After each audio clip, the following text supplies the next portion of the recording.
By the end of the 3rd century, the Roman Empire was split into two halves, the Western Roman Empire and the Eastern Roman Empire. When we talk about the fall of the Roman Empire, we refer to the fall of the western half. Due to many stresses, both external and internal, the Western Roman Empire fell. The internal problems originated with Diocletian splitting the empire in half, giving the western half less wealth and more frontiers to guard than the east. This set up the West for future problems. Another issue is that many people died in a plague, which caused a need for the army to be supplemented by Germanic tribesmen, who would later become a problem. The plague also caused the government to become less wealthy because there were fewer people to tax. This put the economy into a downward spiral, meaning that the Western Rome had become weaker as the Germanic tribesmen began to make up the majority of the military. Some of the Germanic tribesmen wanted to conquer land for themselves, others just wanted to settle down as Romans. Factors like this compiled on each other as time passed, which led to the disintegration of the empire in the late 400s. The Western Roman Empire fell due to many internal problems. We can start off with one that did not completely lead to collapse but contributed to many of the other problems: depopulation. As the population decreased, there were less people for necessary jobs in the Roman economy. For instance, there were fewer people in the fields farming, which led to less product for trade, which in turn put a strain on the economy. If there were fewer people, that meant that the government could not collect as much tax revenue as before. To cope with this, taxes were raised. However, people could not pay them due to the lack of money in circulation. To deal with this problem, the government coined more and more money, causing extreme inflation. Money became devalued. Coins that were once worth a lot of money were no longer worth that much. However, tax collectors or local elites still needed to collect taxes from the poor, who now had even less money. Those who could not pay taxes would sell themselves into estate work. Thus, the local elites grew in power.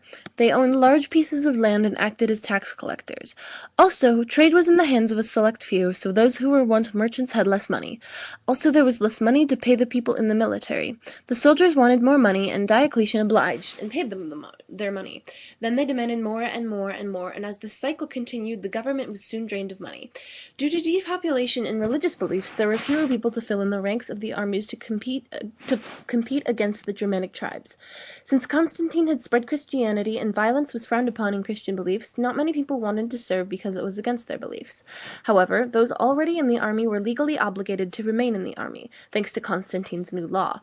Thus, the armies became demoralized. The need for troops was still there, so the Roman army was filled with Germanic tribesmen. They entered the empire as the foederati. Now, with the infiltration of the Roman army, they proved to be skilled fighters and became influential in the government. Social status was their main concern. Thus, power became decentralized and the government continued to weaken. Another blow to the government was the succession disputes, which resulted in internal civil wars of people fighting over power in Rome. This all resulted in the core weakening. For a long time, Rome had been pestered by Germanic tribesmen to the north, but they were able to defend against them. While Rome was being weakened by all of the internal problems, it was getting harder to fend against the barbarians. It was made much worse when a Germanic tribe called the Visigoths were forced into the Western Empire from the Eastern Empire. The Visigoths sacked Rome itself, forcing most of the troops from the Rhine frontier to help put down the Visigoths. This meant that many of the other tribes could simply walk in and cause an uproar. Many of the tribes were forced into Rome by the Huns and sought to become official Romans and settle down. However, a lot of those tribes were unhappy and revolted, including the Vandals, who sacked Rome in 455 AD, and Odoacer, who sacked it in 476 AD. Being so weak at the time, Western Rome had no choice but to grant the tribes a large area of land each, until there was almost nothing left of Western Rome. As with most collapsing empires, in the fall of Rome there were large landowners gaining power, so the government had less control over the people.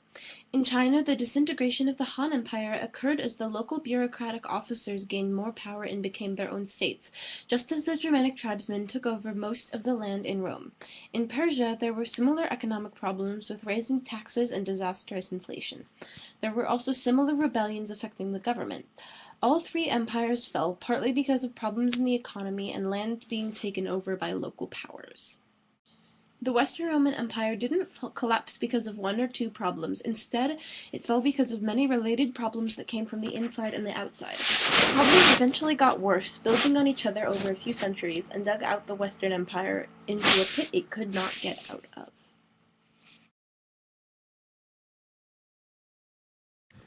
This video was written and edited by Victoria Kinjatenko, Macheila Anderson, Isabella Solis, and Max Urbach. In addition, the drawings were made by Victoria Kinjatenko, and the video was voiced by Isabella Solis.